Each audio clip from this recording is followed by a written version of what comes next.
Might goes hand in hand with right, as He-Man and the Masters of the Universe fight to make their planet safe. The greatest of their enemies is Skeletor, the Lord of Destruction, and his evil band, whose hatred for their foes is never-ending. The war goes on, but who will win?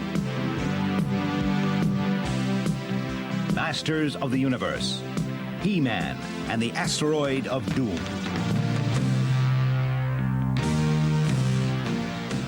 He-Man and Man-at-Arms stood talking on the battlements of Castle Grayskull. It has been very peaceful lately, said Man-at-Arms. Too peaceful, replied He-Man. We've had no trouble from Skeletor or any of his evil band. It doesn't seem right somehow. Teela joined them. What a beautiful day, she said, looking up at the blue sky. When I was a child, people used to say that Eternia's doom was in the sky.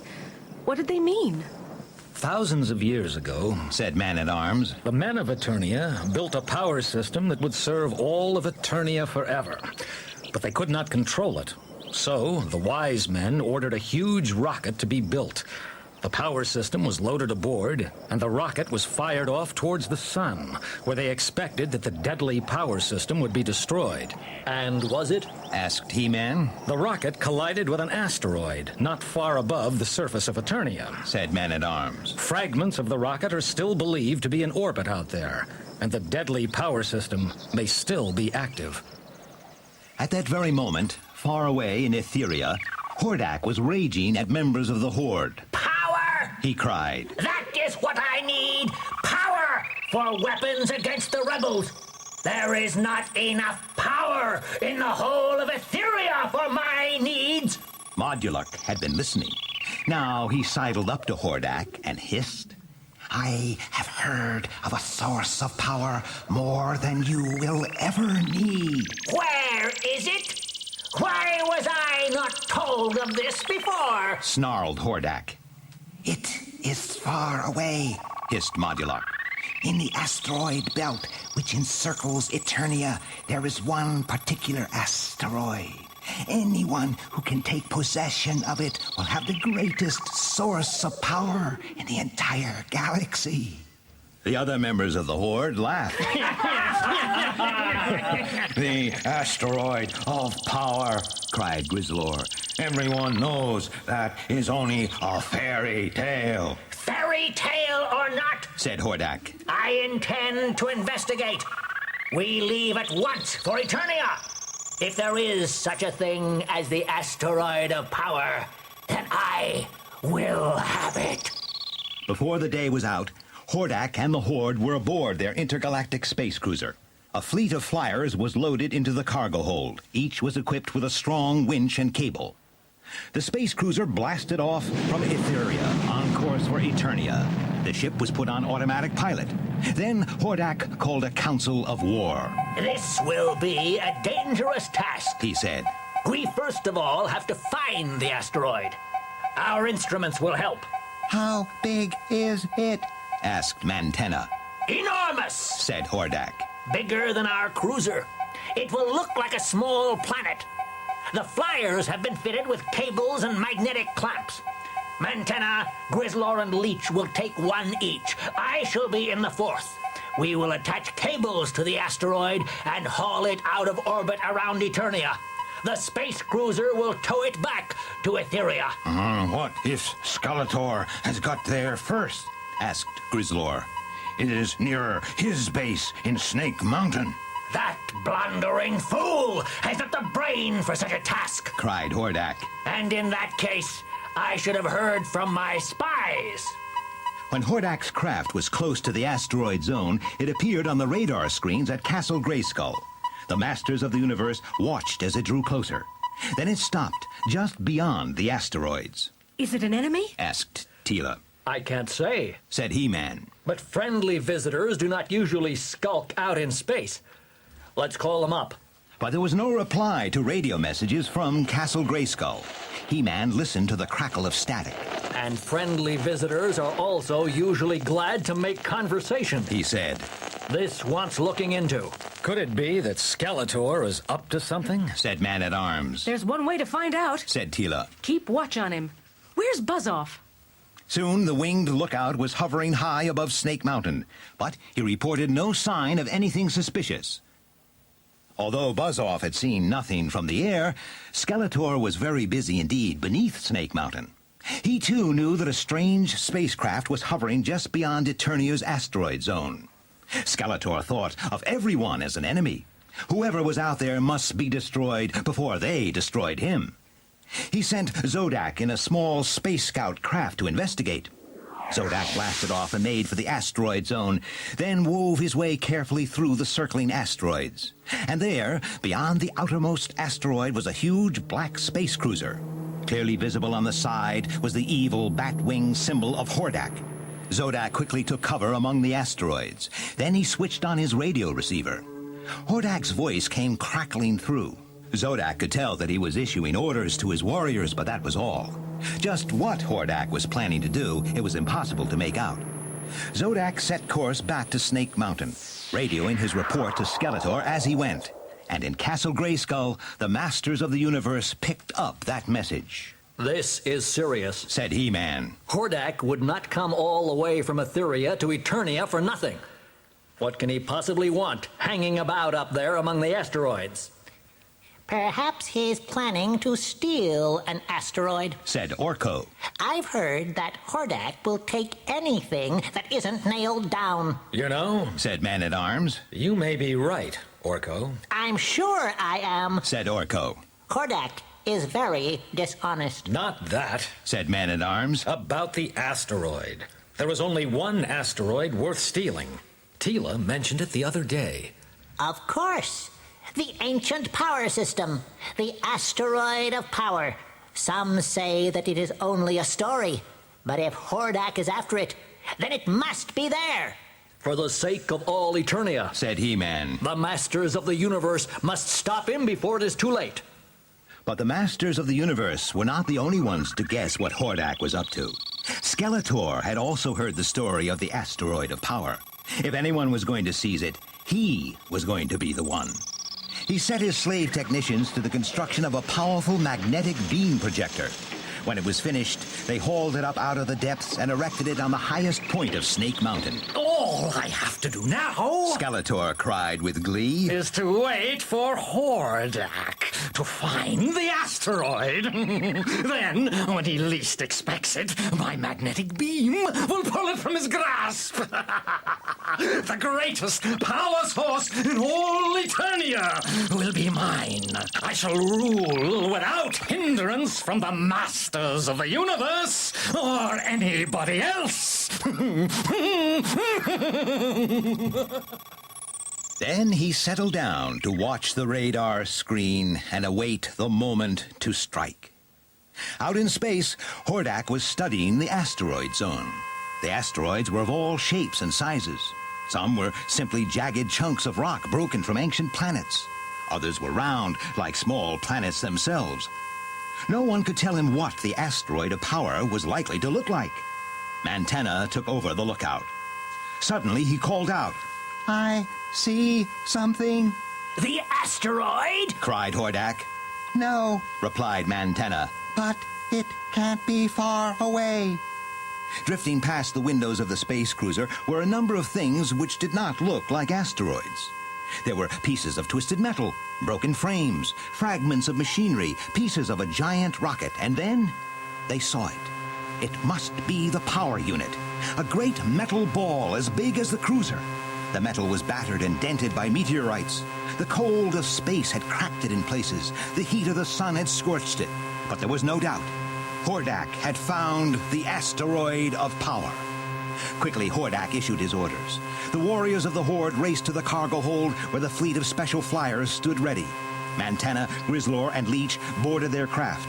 Hordak made a last check, then he climbed into the command flyer. At a signal from Hordak, the outer doors of the cargo hold swung slowly open. Then, with a roar of jets, the four small craft zoomed out into space. The huge shape of the asteroid lay straight ahead. The flyers wheeled into formation. One after the other, they swooped close to the metal surface. At the touch of a button, a powerful magnetic clamp shot out. With a loud clang, each clamp fastened itself to the asteroid. The flyers backed off, letting out cable as they went, each cable attached to a clamp. Now! Cried Hordak over the radio. Full power! The flyer's jets spouted red flame. The cables creaked, and very slowly the giant metal asteroid began to move out of orbit.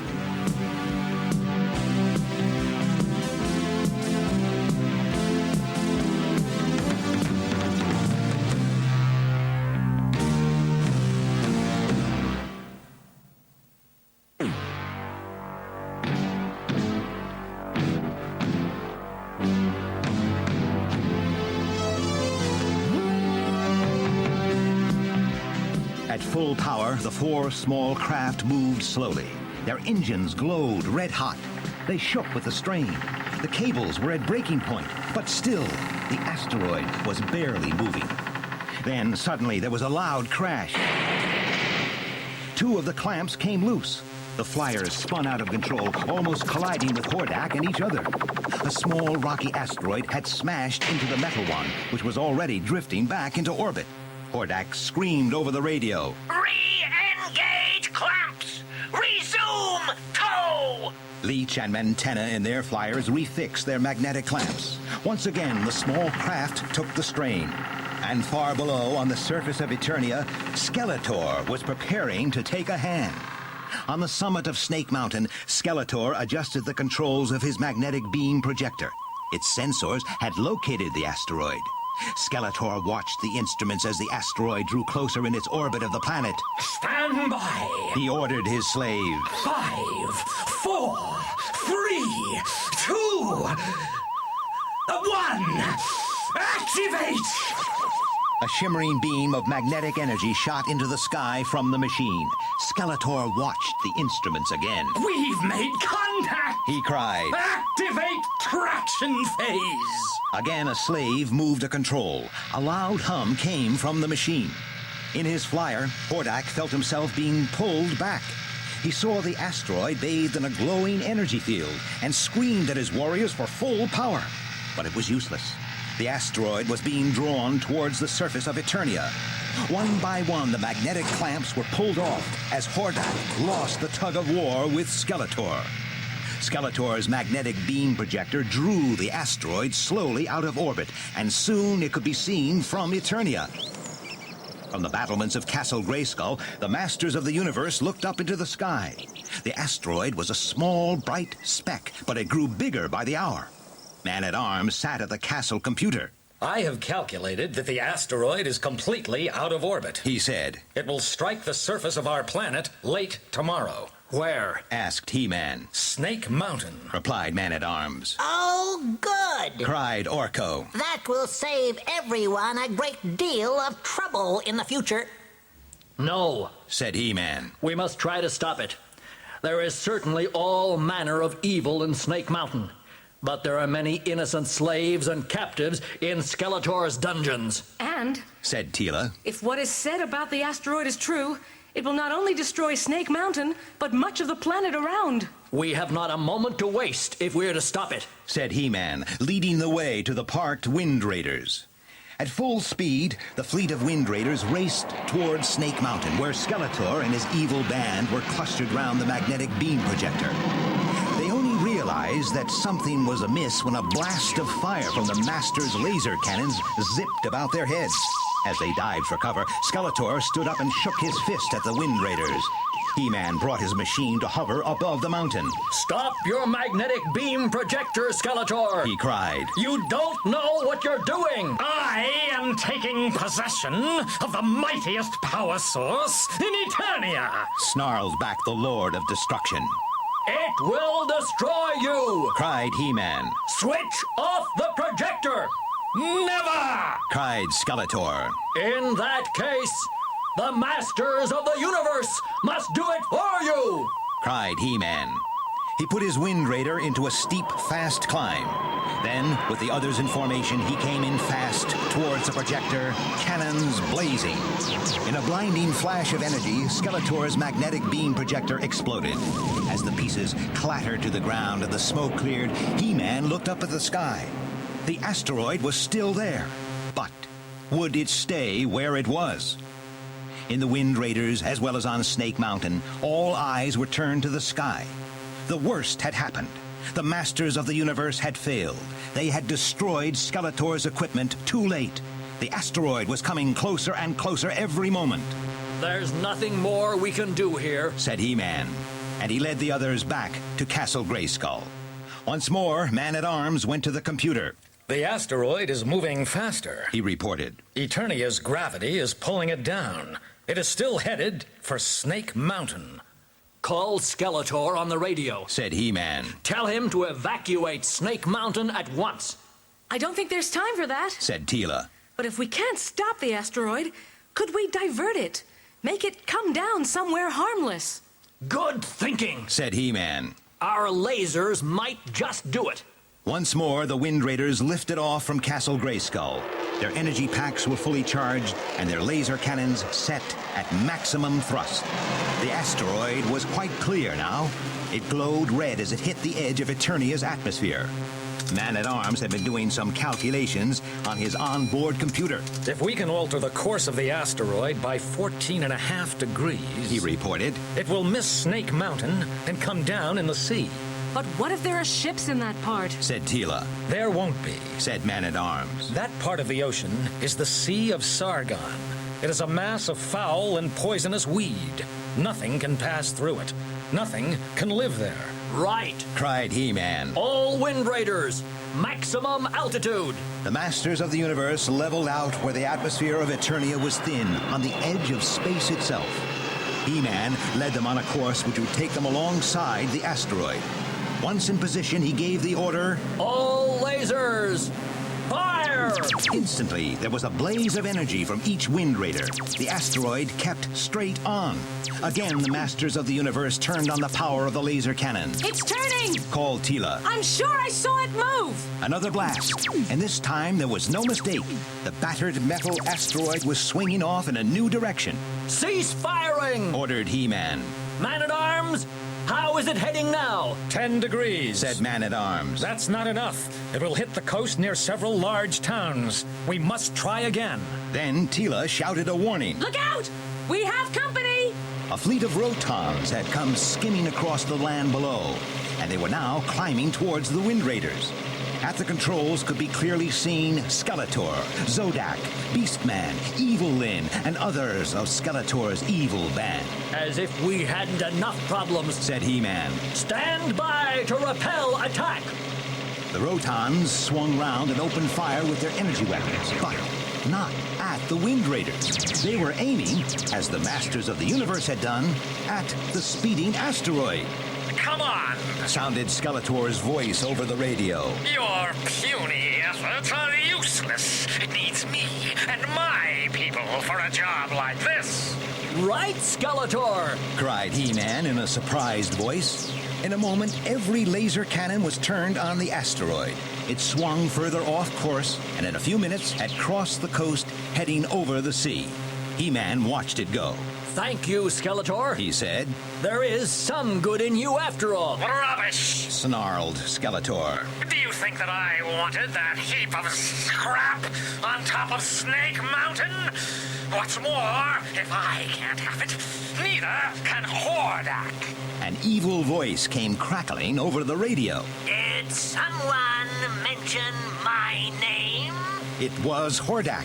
Still determined to capture the asteroid of power, he had led his fleet of flyers after it, following it into Eternia's atmosphere. Out of my way! He snarled. His small craft shot past He-Man and Skeletor. The asteroid was now curving down for its final plunge into the sea beyond the horizon. Your stupidity nearly destroyed Snake Mountain, Hordak! Cried Skeletor, and he set off with his henchmen after Hordak. He-Man watched the flyers disappear after the asteroid, and Skeletor's Rotons skim above the waves after the flyers. We have done all we can, he said. There's no way we can stop these two evil fools from destroying each other. From a safe height, the Masters of the Universe waited to see what would happen. Hordak and Skeletor were still screaming insults at each other when the asteroid hit the sea directly below them. It flew into 1,000 pieces as it hit the water. A moment later, the ancient power system exploded in a blinding glare of energy. Flyers and rotons were thrown in all directions. A giant cloud of smoke and steam rose from the sea, and Hordak, Skeletor, and their followers blundered about inside it. One by one, the battered flyers rose from the cloud and limped upwards towards the safety of the orbiting space cruiser. Skeletor saw them go. Dazed, all he wanted to do was to get back safely to Snake Mountain. The Masters of the Universe watched the deadly mushroom cloud rising above the horizon. The blast caught the Wind Raiders even at that distance, tossing them about in the air like leaves. As the cloud drifted away and disappeared, Tila said, The planet of Eternia can sleep more safely now that danger has gone from the sky. Do you think that Skeletor and Hordak were destroyed with it? said He-Man. That would be too much to expect, Said Man-at-Arms. I don't think that we have heard the last of either of them. And they set off for Castle Grayskull to await the next challenge for the Masters of the Universe.